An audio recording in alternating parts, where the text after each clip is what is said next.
Donald Trump کے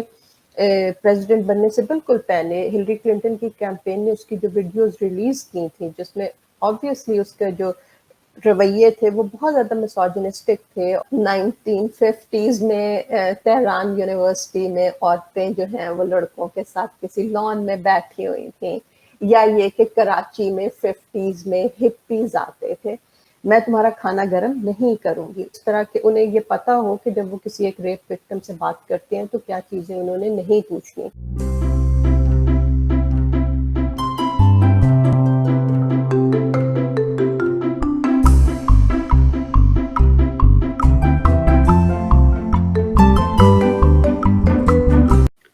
السلام علیکم ناظرین، پروگرام بات سے بات میں آپ سب کو خوش آمدید۔ ہمارا آج کا موضوع ہے خواتین کے حقوق اور نئی عالمی بحثیں، اور ہمارے ساتھ شریک گفتگو ہیں محترمہ فوزیہ تنویر صاحبہ۔ آپ نے 2006 میں سویس یونیورسٹی سے ڈیولپمنٹ اسٹڈیز میں ماسٹرز کیا، اور اس کے ساتھ ساتھ آپ بہت ساری انسانی حقوق کی تحریکوں میں سرگرم بھی رہی ہیں۔ آج کل آپ کمیونسٹ پارٹی کینیڈا کے ساتھ وابستہ ہیں۔ السلام علیکم فوزیہ، کیا حال ہے آپ کے؟ میں بالکل ٹھیک ہوں بلال، آپ کیسے ہیں؟ میں ٹھیک ہوں، بہت عرصے بعد آپ سے گفتگو کا موقع مل رہا ہے۔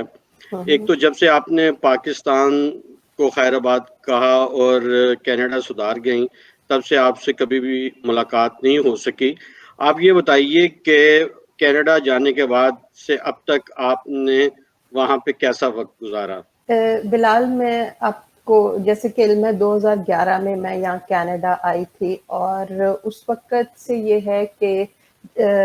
میں نے یہاں پہ آتے ہی یونیورسٹی آف ٹورانٹو سے ایک پوسٹ گریجویٹ ڈپلوما کیا، اور اس کے ساتھ ہی میں نے یہاں پہ کینیڈا میں، کیونکہ میرا پاکستان سے بھی بیک گراؤنڈ یہی این جی اوز کے ساتھ کام کرنے کا ہے، تو میں نے Canadian AIDS treatment information exchange کے نام سے ایک یہاں پہ ایجنسی ہے کینیڈا میں جو ایچ آئی وی اور ہیپاٹائٹس سی پہ کام کرتی ہے، تو میں نے ان کے ساتھ کام کرنا شروع کر دیا، اور اس وقت سے ابھی تک میں انہی کے ساتھ کام کرتی ہوں۔ میرا فوکس جو ہے وہ ہیپاٹائٹس سی ہے، اور اس کے علاوہ جو ہے دوسرا آپ نے تعارف جو ہے وہ ساتھ میرا کروا ہی دیا کہ میں یہاں پہ سیاسی طور پہ کمیونسٹ پارٹی آف کینیڈا کے ساتھ منسلک ہوں، اور ان کا جو انٹیریو کا جینڈر کمیشن ہے اس کی بھی ممبر ہوں، اور اس کے حوالے سے جو ہے یہاں پہ کمیونٹی میں بھی کام، اور اس کے علاوہ بھی جو سیاسی یہاں کے مسائل ہیں ان کے ساتھ وابستہ ہوں۔ تو پھر اب ہم موضوع کی طرف آتے ہیں۔ ایک تو ہم سب آگاہ ہیں کہ پاکستان میں جینڈر ایشوز بہت سنگین نوعیت کے پائے جاتے ہیں، اور برابری کے ایشوز بھی ہیں، لیکن آپ کی نظر میں پاکستان کے وہ کون سے ایسے پہلو ہیں جو اس صنفی ناہمواری کا سبب بنتے ہیں؟ خواتین اور مردوں میں جو ایک نابرابری ہم دیکھتے ہیں پاکستان میں، اس کی وجہ جو ہے ظاہر ہے وہ گھر سے اس کا آغاز ہوتا ہے، اور جس میں یہی ہوتا ہے کہ بچیوں کے ساتھ جو ہے وہ ایک ڈفرینٹ رویہ ہوتا ہے، اور لڑکوں کے ساتھ ایک ڈفرینٹ رویہ ہوتا ہے، اور بعض اوقات جو میں نے ایک اور چیز دیکھی ہے کہ جیسے جیسے ہماری سوسائٹی میں ترقی ہو رہی ہے تو بہت زیادہ ماں باپ جو ہیں وہ بچیوں کو برابر طریقے سے ٹریٹ کرتے ہیں اپنی بیٹیوں کو لڑکوں کی طرح، لیکن اس کے ساتھ ہی وہ گھر کی سطح پہ، لیکن اس کے ساتھ ہی وہ ایک بات اپنی بچیوں کو یہ بھی کہتے ہیں کہ گھر میں تو یہ ٹھیک ہے لیکن باہر لوگ کیا کہیں گے، تو وہ اس لیے یعنی وہ کسی نہ کسی سطح پہ بچیوں کے ذہن میں یہ بات ہوتی ہے کہ وہ ایک طرح سے اپنے ماں باپ کی عزت بھی جو ہے وہ انہی سے وابستہ ہے، تو یہ سب چیزیں جو ہیں بچیوں کے رویوں پہ بھی اثر انداز ہوتی ہیں، اور وہ اس طرح سے اپنے آپ کو اپنا فل جو پوٹینشیل ہے اسے ریئلائز نہیں کر پاتے، کیونکہ وہ جو ماں باپ کی عزت کا بوجھ ہے وہ بھی بچیوں کے سر پہ ہوتا ہے۔ اور اس کے علاوہ جو سوسائٹی کے ہمارے مسائل ہیں وہ تو سب کے سامنے ہیں، جب عورتیں گھر سے باہر کام کرنے کے لیے نکلتی ہیں تو پھر ظاہر ہے کہ ان کو گھر سے باہر بے شمار مسائل کا سامنا کرنا پڑتا ہے۔ وہ مسائل جو ہیں وہ یہاں سے شروع ہوتے ہیں کہ وہ عورتیں کمیوٹ کیسے کریں گی، اگر ان کے پاس گاڑی نہیں ہے اور وہ پبلک ٹرانزٹ میں بیٹھیں گی، تو پہلے تو پاکستان میں کوئی اتنا اچھا پبلک ٹرانزٹ بھی نہیں تھا، اور پھر یہ کہ وہاں سے لے کے اور جب آپ آفس میں پہنچتے ہو تو وہاں پہ لوگوں کے نہ صرف یہ کہ عورتوں کی صلاحیتوں کے بارے میں جو رویے ہیں، بلکہ مطلب پریکٹیکلی ہراسمنٹ جو ہے عورتوں کی وہ بھی ہوتی ہے. تو وہ سب رویے جو ہیں، میرا یہ خیال ہے کہ یہ سب مل کے اس میں اثر انداز ہوتے ہیں کہ جس میں عورتیں جو ہیں وہ پیچھے رہ جاتی ہیں. لیکن اس کا آغاز ڈیفینیٹلی گھر کی سطح سے ہوتا ہے، اور پھر یہ سوسائٹی میں، اور پھر یہ کہ ہمارے سارے سوشل سٹرکچرز میں یہ چیز جو ہے وہ شامل ہو جاتی ہے. اچھا، خواتین کے جو بہت سارے ہم سیاسی اور معاشی مسائل ہیں، ان میں ایک بڑا اضافہ ہم وہ دیکھتے ہیں کہ جو ضیاء الحق کے زمانے میں ایک قانونی اصلاحات کا وہ سہارا لیا گیا اور جس سے خواتین کی اسپیس کو محدود کیا گیا، جس کے نتیجے میں پھر بہت ساری تحریکوں نے بھی جنم لیا. تو آپ بتائیں گی کہ پاکستان میں جو تحریکیں خواتین کی چلی ہیں، ان میں کون سی نمایاں تھیں اور ان کی قیادت کن خواتین نے کی اور اس کے پاکستانی سوسائٹی پر کیا اثرات مرتب ہوئے؟ دیکھیں، سب سے پہلے تو میرا یہ خیال ہے کہ ضیاء الحق کے دور میں آف کورس پاکستان میں جو عورتوں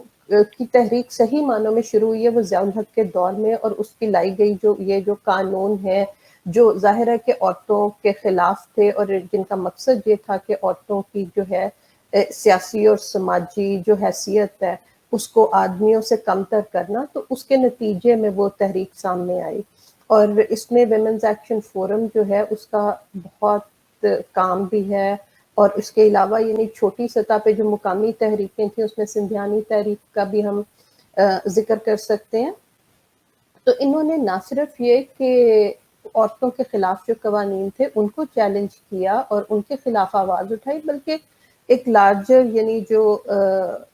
جمہوریت کی ملک میں ضرورت تھی، کیونکہ ضیاء الحق جو تھا وہ تو ایک بہت بروٹل مارشل لا تھا اس کا. اس وقت آواز اٹھانا جو ہے وہ اتنا آسان نہیں تھا. سیاسی جماعتوں میں پیپلز پارٹی پہ بہت پابندیاں بھی تھیں، پیپلز پارٹی کے ورکرز جو تھے وہ بہت زیادہ جیلوں میں تھے، اور سوسائٹی میں ایک جنرلی بہت پرتشدد سی جو تھی وہ فضا تھی کہ لوگوں کو کوڑے مارے جا رہے ہیں، اور لمبی لمبی جیل، اور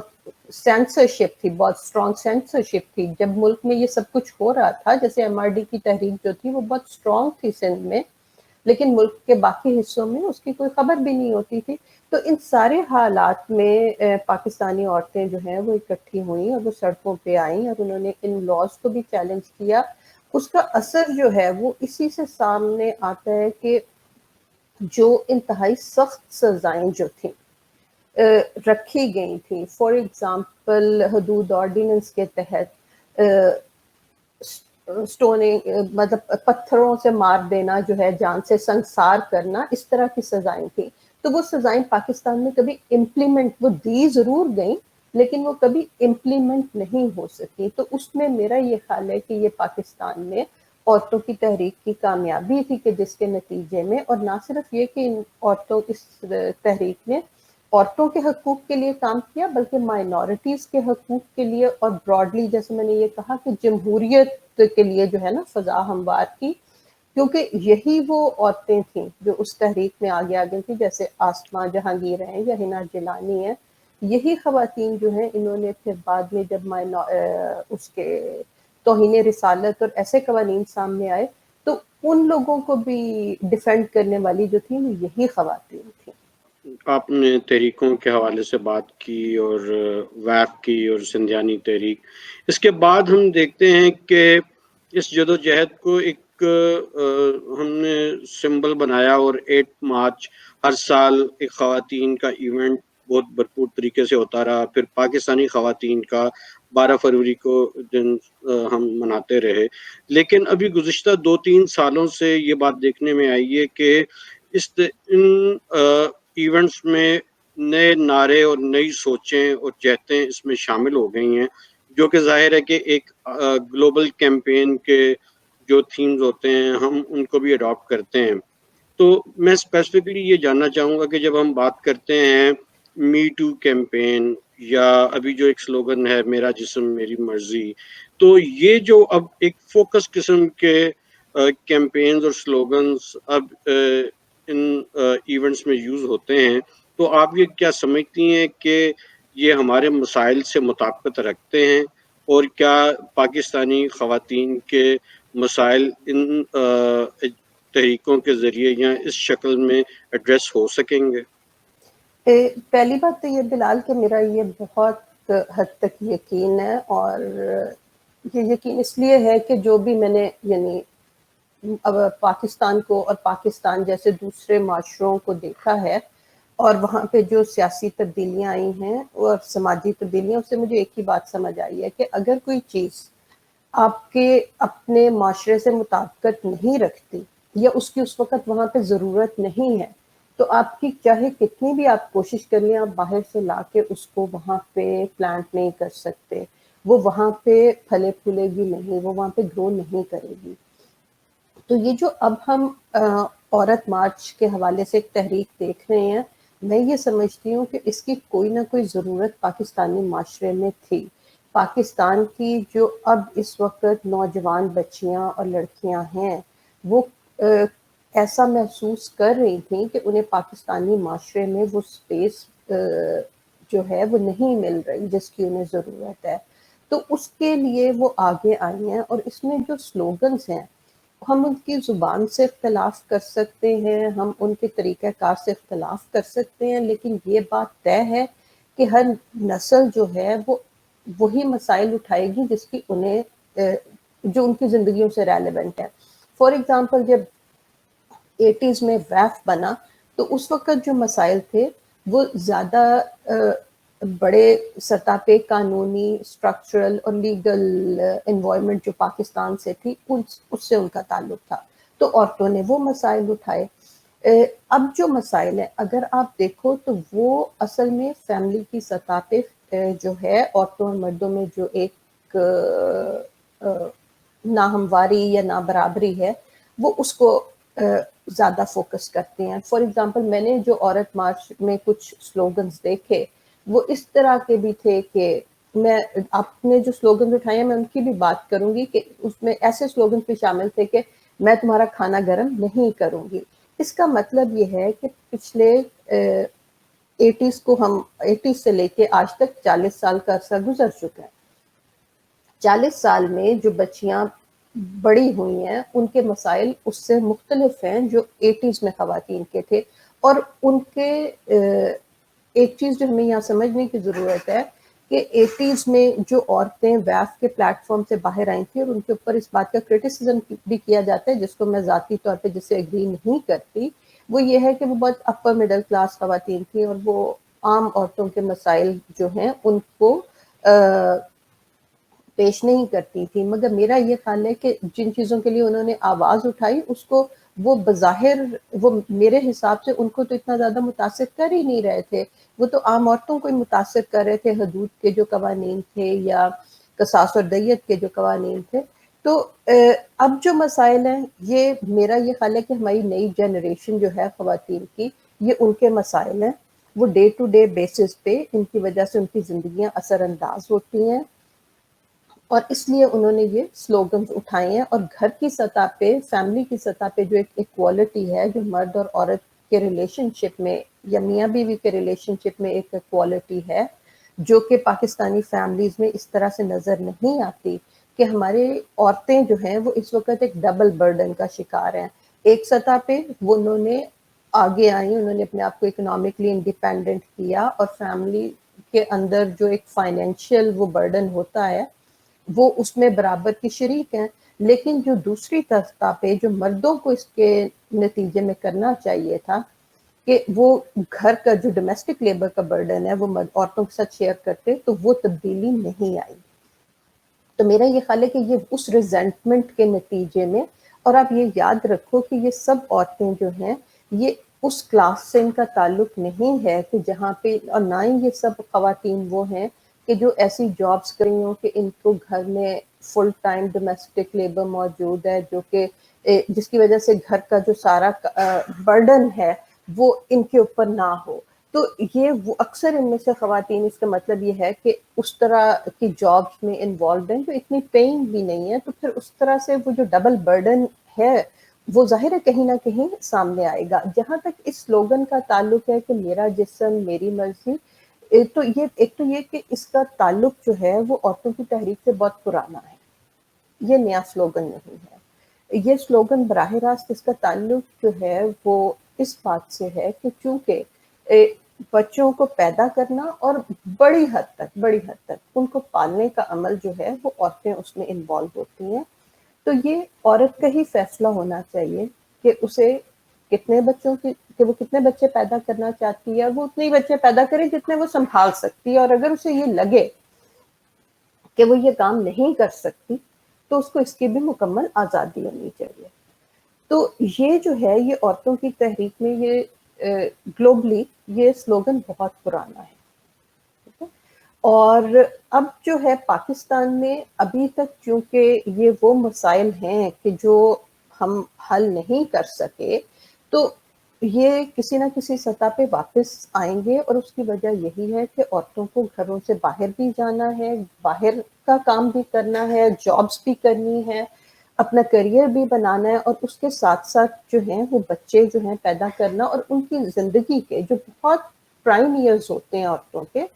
وہ بچے پیدا کرنے میں اور انہیں پالنے میں لگ جاتے ہیں۔ دیکھو بچے پیدا کرنا تو ابھی تک ظاہر ہے کہ ایک مجبوری ہے جو عورتوں نہیں کرنی ہے، لیکن پال تو کوئی بھی سکتا ہے، لیکن جو ہم نے اپنے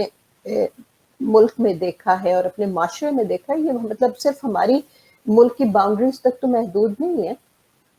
اور دنیا میں زیادہ تر جگہوں پہ عورتوں کی ہی یہ ذمہ داری ہوتی ہے، لیکن ہمارے ملک میں یہ بہت زیادہ ذمہ داری عورتوں کی، اور اس میں مذہب کا اینگل بھی ڈال دیا جاتا ہے۔ اچھا اب یہ جو ہے اس کو لوکلائز کرنے کا جہاں تک تعلق ہے، میں یہ سمجھتی ہوں کہ ہو سکتا ہے کہ اس کی زبان جو ہے جن لفظوں میں، کیونکہ انگلش میں جب یہ سلوگن تھا تو یہ تھا کہ مائی باڈی مائی چوائس، تو اب یہ ڈائریکٹلی عورتوں کے رائٹ ٹو چوز کے ساتھ لنک تھا کہ اگر وہ ایبارشن کروانا چاہیں، کوئی انوانٹیڈ پریگننسی ہو اور اس کا ایبارشن کروانا چاہیں تو وہ کروا سکیں، تو اس کے مقابلے میں یہ اردو میں اس طرح سے ٹرانسلیٹ ہوتا ہے یا نہیں ہوتا، یہ ایک الگ بحث ہے،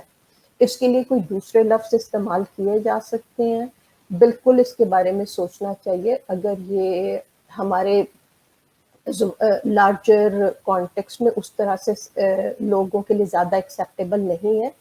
اور میرا یہ خیال ہے کہ جو عورتیں اس تحریک میں انوالو ہیں وہ ڈیفینیٹلی ان چیزوں کے بارے میں سوچ بھی رہی ہوں گی، کیونکہ کسی بھی تحریک کو کامیاب بنانے کے لیے اس کی براڈر ایکسیپٹنس جو ہے وہ بہت ضروری ہوتی ہے، اور جیسے کہ میں نے پہلے کہا کہ اس وقت عورتیں جو کام کر سکتی تھیں وہ کر چکی ہیں، کہ عورتیں جو ہیں وہ آگے آ چکی ہیں، وہ پہلے لیبر مارکیٹ میں اتنا پارٹیسپیٹ نہیں کرتی تھیں، پاکستانی عورتیں جو ہیں وہ اب لیبر مارکیٹ میں پارٹیسپیٹ کر رہی ہیں، ایگریکلچر سے لے کے فائنینشیل سیکٹر سے لے کے پالیٹکس سے لے کے ہر جگہ پہ عورتیں موجود ہیں۔ اب جو کام ہے وہ مردوں کو کرنا ہے، انہیں یہ کرنا ہے کہ وہ بھی اسی طرح سے آگے بڑھیں، اور گھر میں جو عورتیں ایک بہت زیادہ ان پیڈ ڈومیسٹک لیبر کا جو برڈن ہے عورتوں کے اوپر، جس میں بہت بڑا برڈن جو ہے وہ بچے پیدا کرنے کا اور بچے پالنے کا ہے، اور اس کے علاوہ اور بھی بہت ہے، اس میں کھانا پکانا، صفائی کرنا، ڈے ٹو ڈے بیسس پہ عورتیں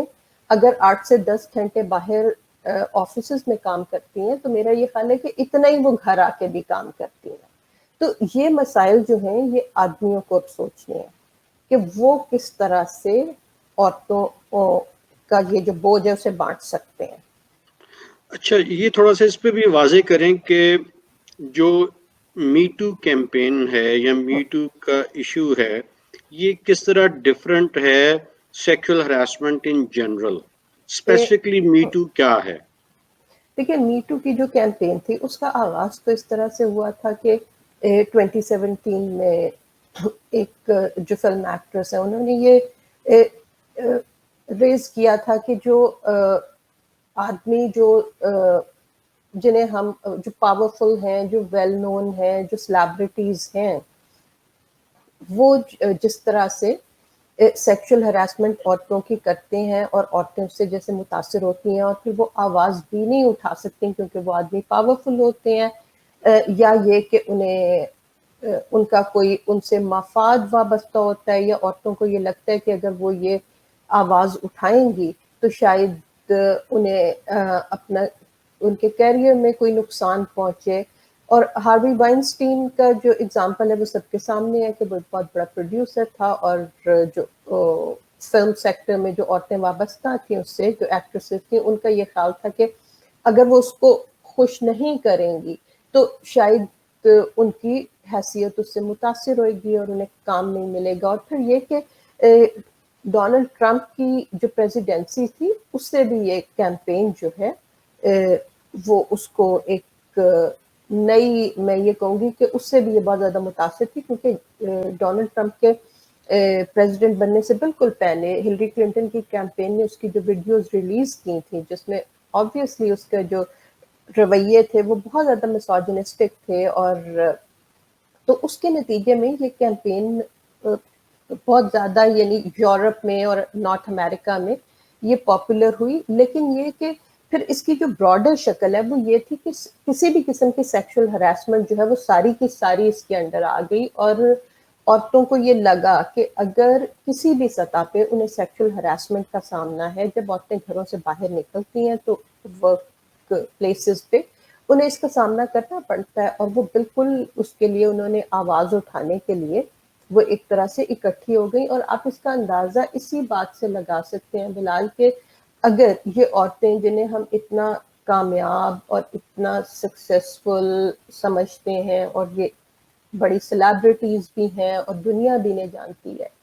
اگر یہ ان مسائل سے گزرتی ہیں تو عام عورتیں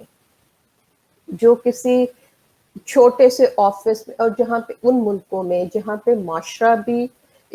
اکثر عورت کو ہی غلط سمجھتا ہے کہ اگر عورت کے کوئی مسائل ہیں,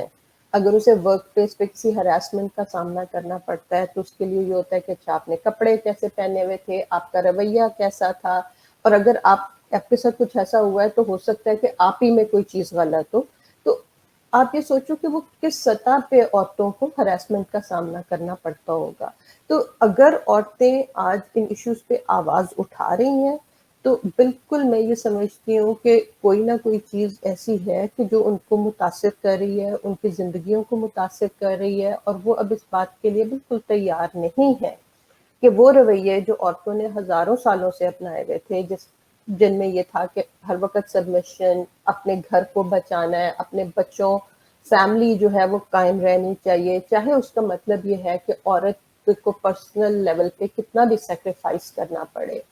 تو میرا یہ خیال ہے کہ آج کی جو ینگ لڑکیاں اور بچیاں ہیں وہ اب اس بات کے لیے تیار نہیں ہیں, وہ اسرٹ کرنا چاہتی ہیں, اپنی فائنینشیل اٹانومی کو اسرٹ کرنا چاہتی ہیں, انہیں یہ پتہ ہے کہ وہ مردوں کے بغیر بھی ایک بہت کامیاب اور ایک بہت اچھی زندگی گزار سکتی ہیں. ہمارے جو پاکستان میں لبرل دوست ہیں, میں اکثر دیکھتی ہوں تو انہوں نے اپنے فیس بک پہ تصویریں لگائی ہوتی ہیں یا دوسرے سوشل میڈیا پہ کہ 1960s میں کابل یونیورسٹی میں عورتیں اسکرٹس پہنا کرتی تھیں, یا 1950s میں تہران یونیورسٹی میں عورتیں جو ہیں وہ لڑکوں کے ساتھ کسی لان میں بیٹھی ہوئی تھیں, یا یہ کہ کراچی میں 50s میں ہپیز آتے تھے. تو یہ تصویریں جو ہیں وہ کچھ ثابت نہیں کرتی. آپ کوئی ایسی چینج جو باہر سے لے کے آئیں جو مقامی طور پہ لوگوں کے لیے ایکسیپٹیبل نہ ہو, وہ کچھ عرصہ تو آپ زبردستی اور ڈنڈے کے زور پہ چلا سکتے ہیں, لیکن وہ آپ کی سوسائٹی میں کوئی بڑی تبدیلی لے کے نہیں آتی, بلکہ پھر اس کا جو نقصان ہوتا ہے, جو بیک لیش ہوتا ہے, وہ یہ ہوتا ہے کہ ساری سوسائٹی پیچھے جاتی ہے. اور یہی ہم نے افغانستان کے کیس میں بھی دیکھا, اور یہی ہم نے ایران کے کیس میں بھی دیکھا کہ وہ جو ریفارمز شاہ آف ایران نے اور یا پھر جو افغانستان کے ریولوشنری گورنمنٹ تھی اس نے انٹروڈیوس کروائیں, چونکہ وہ مقامی سطح پہ اس طرح سے ایکسیپٹیبل نہیں تھی, تو پھر اس کے نتیجے میں بعد میں پوری سوسائٹی جو ہے وہ پیچھے چلی گئی. اچھا, اس میں اکثر یہ ہوتا ہے کہ ہم وکٹم کو بلیم کرتے ہیں جب کبھی کوئی اس طرح کا واقعہ ہو جاتا ہے. تو دلی میں جب وہ ایک ریپ کیس ہوا تھا چند سال پہلے, تو اس وقت ان کا میڈیا بھی یہی کہہ رہا تھا کہ اگر خواتین جو ہیں وہ جینز پہن کر اور نامناسب لباس پہن کر جب نکلیں گی تو وہ ولنریبل ہوں گی. ہمارے ہاں بھی کچھ دن پہلے جو لاہور موٹر وے پہ واقعہ ہوا تھا تو اس میں بھی ہم نے وکٹم بلیمنگ ہی کی. تو مجھے یہ بتائیے کہ جب ہم یہ دیکھتے ہیں کہ کوئی بھی کیمپین وہ اگر قانونی طور پر مطابقت رکھتی ہے تو ہمارے رسم و رواج جو ہیں وہ اس کو ایکسیپٹ نہیں کرتے. ایسے چیلنجز کو آپ کس نظر سے دیکھتی ہیں؟ دیکھیں یہ جو وکٹم بلیمنگ کا تعلق ہے یہ تو بہت عام سی بات ہے. اور پھر وہی کہ رات کو وہ جو موٹر وے پہ انسیڈنٹ ہوا کہ رات کو اتنی نکل آئی, خاوند کو بتا کے نہیں گئی, اور اس طرح کی باتیں بے شمار چیزیں جو ہیں لوگ کہتے ہیں. اور اس کا ایک تو یہی ہے کہ اس کو کانسٹنٹلی چیلنج کرتے رہنا, اور معاشرے میں یہ تبدیلی جو ہے یہ بہت آہستہ آہستہ آئے گی, اور ہو سکتا ہے کہ یہ نہ بھی آئے, کیونکہ جو میں نے یہاں کینیڈا میں دیکھا ہے یہاں پہ بھی ابھی تک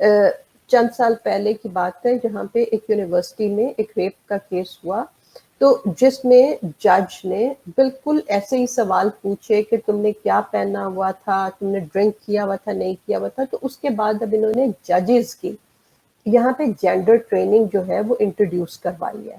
تاکہ وہ اس طرح کے انہیں یہ پتا ہو کہ جب وہ کسی ایک ریپ وکٹم سے بات کرتے ہیں تو کیا چیزیں انہوں نے نہیں پوچھنی. تو کچھ تو رویے ایسے ہیں کہ جن کو تبدیل کرنا بہت مشکل ہے.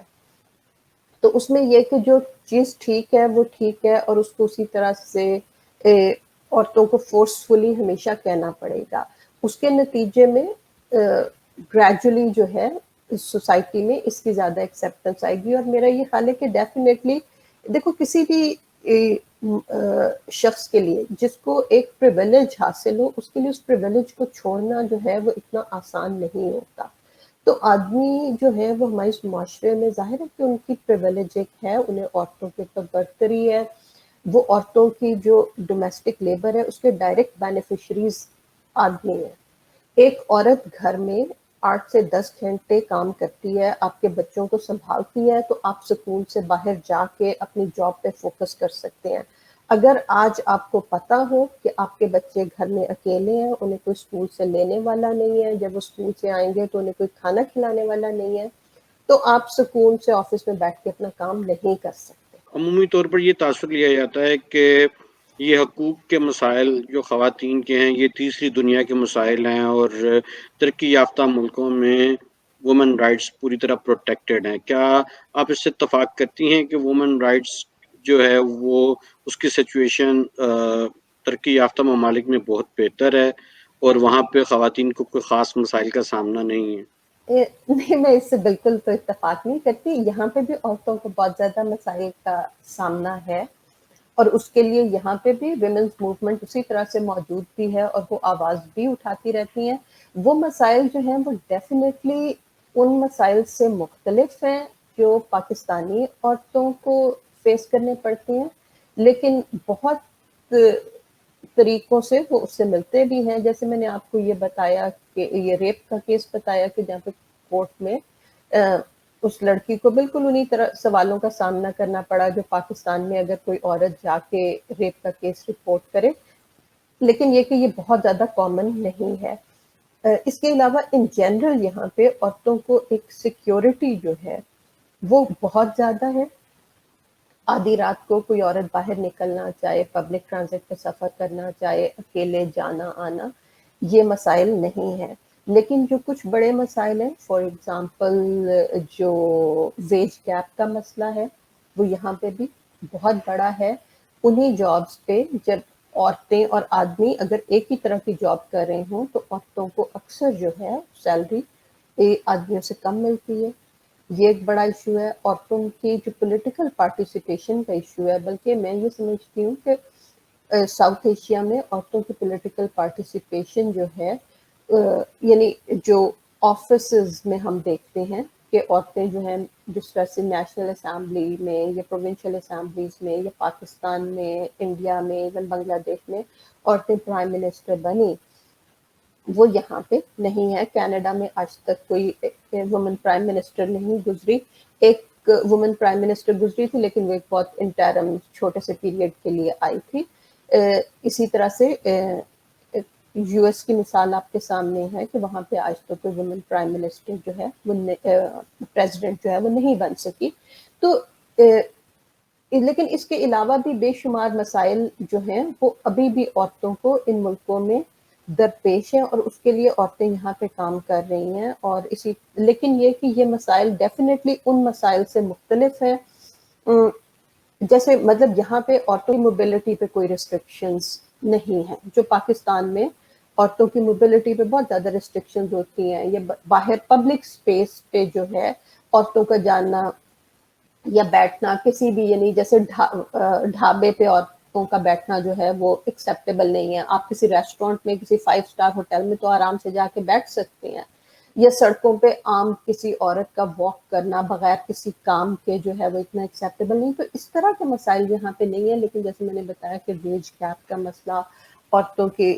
پولیٹیکل پارٹیسپیشن کا مسئلہ، خاص طور پہ ہائر آفیسز کے لیے، تو اس طرح کے مسائل جو ہیں وہ یہاں پہ بھی موجود ہیں. اور یہاں پہ بھی ویمنس موومنٹس جو ہیں وہ اس کے لیے کام کر رہی ہیں. اور امریکہ میں اور کوئی اور ممالک میں تو بہت شدید مسائل جو ہے، فار ایگزامپل جیسے ایبارشن کا ایشو جو ہے وہ عورتوں کی زندگیوں میں بہت اہم ایشو ہوتا ہے. تو